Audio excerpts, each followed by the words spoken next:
करें, पंचामृत एवं पानी रखें, अंत में 5 सुपारी समर्पित करें। इस प्रक्रिया को नैवेद्य समर्पित करना कहते हैं। इसके बाद में मूर्तियों को प्रणाम करें। इसके बाद में हरितालिका तीज की व्रत कथा को पढ़ें। यदि कई महिलाएं एक साथ मिलकर पूजन कर रहे हो तो कोई एक महिला हरितालिका तीज की व्रत कथा को पढ़कर सुनाए और सभी महिलाएं शांति के साथ उसके बाद सभी लोग जयकारा लगाएं। जय भगवान शंकर की जय, माता पार्वती की जय। इसके बाद में भगवान शंकर और माता पार्वती को प्रणाम करते हुए कहे, हे शिव नदी भृगी महाकाल शंभु, आपको नमस्कार है।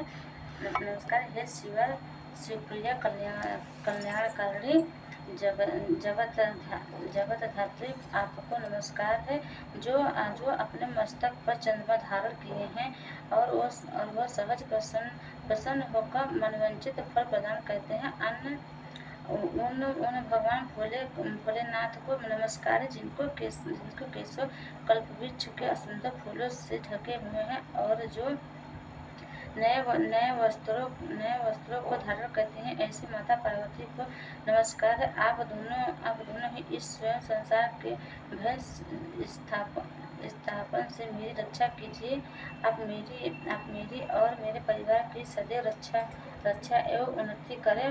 मुझे और मेरे समस्त परिजनों को सद्मार्ग में प्रेरित करें। इसके बाद में कपूर जलाकर आरती गाते हुए भगवान शंकर की आरती उतारें।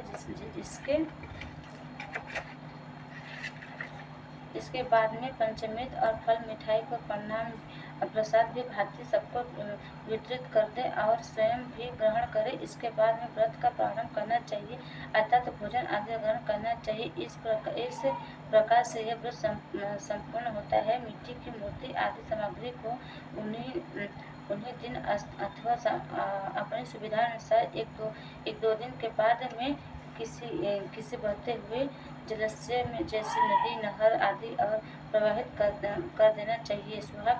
सुहाग पिटारी की सभी वस्तुओं को अपने दैनिक प्रयोग में ले लें। व्रत का महत्व। इस व्रत को करने के लिए शंकर पार्वती अनंत प्रसन्न होते हैं और अति उत्तम फल प्रदान करते हुए इस व्रत को करने के अविवाहित लड़कियों को श्रेष्ठ पति प्राप्त होता है और प्रसन्न घरों में उनका विवाह होता है।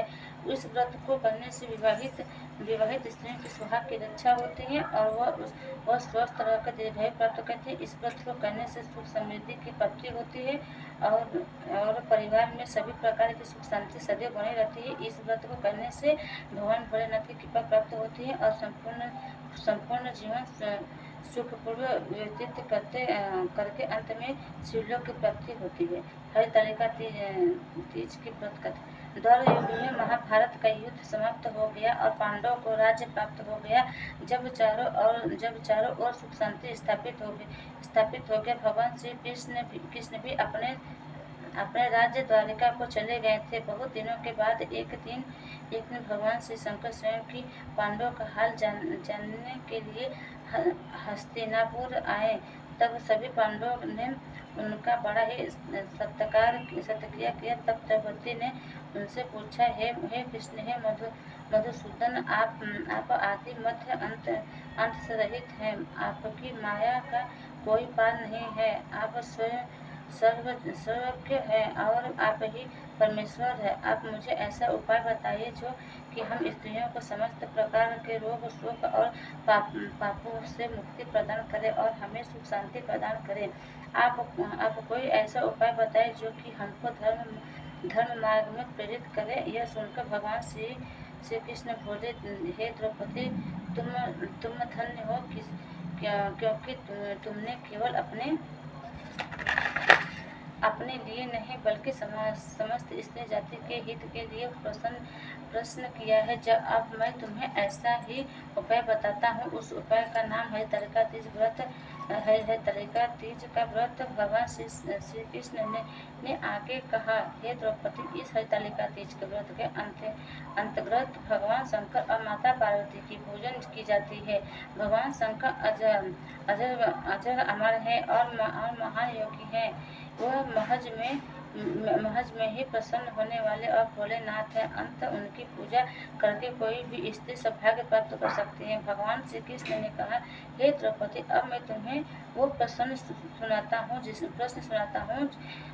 जिससे आधार पर यह प्रश्न किया जाता है। भगवान श्री कृष्ण बोले, भारत देश में हिमालय नामक एक महान पार्वती है। यह विश्व के सभी पर्वतों का राजा है। यह सदा ही बर्फ से ढका रहता है। इनके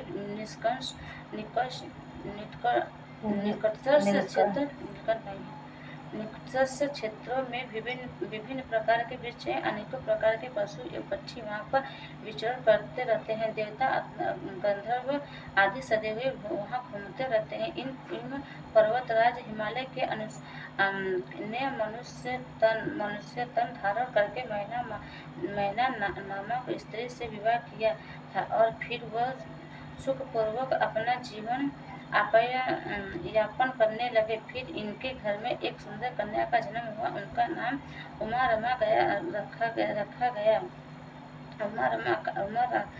रखा गया। पर्वतराज हिमालय की पुत्री होने के कारण उनको पार्वती की कहा जाता है। एक बार पर्वतराज हिमालय अपने महल में विश्राम करते थे कि नारद मुनि उनसे मिलने के लिए आए। तब हिमालय ने उनका बहुत ही आदर किया और उनको उत्तम स्थान प्रदान किया। फिर हिमालय ने अपनी पुत्री को वहाँ बुलाया और फिर उनको नारद जी से कहा, हे मुनिवर, आप तो त्रिकाल के तीनों कालों के जानने वाले हैं। कृपा करके इस कन्या का भविष्य मुझे बताएं। यह सुनकर नारद मुनि ने कहा, आपकी कन्या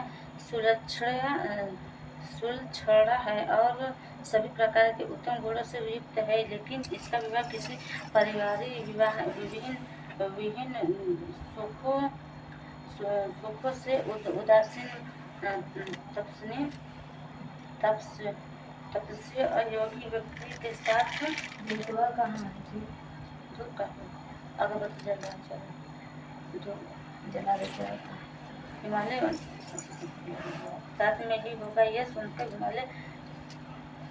हिमालय उत्तम चिंतित हो गए और फिर उन्होंने नारद मुनि से पूछा, हे मुनिवर, इसका कोई उपाय होगा?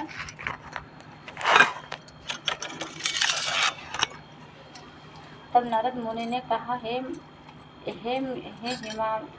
हिमवान विधाता ने जो कुछ किसी के ललाट पर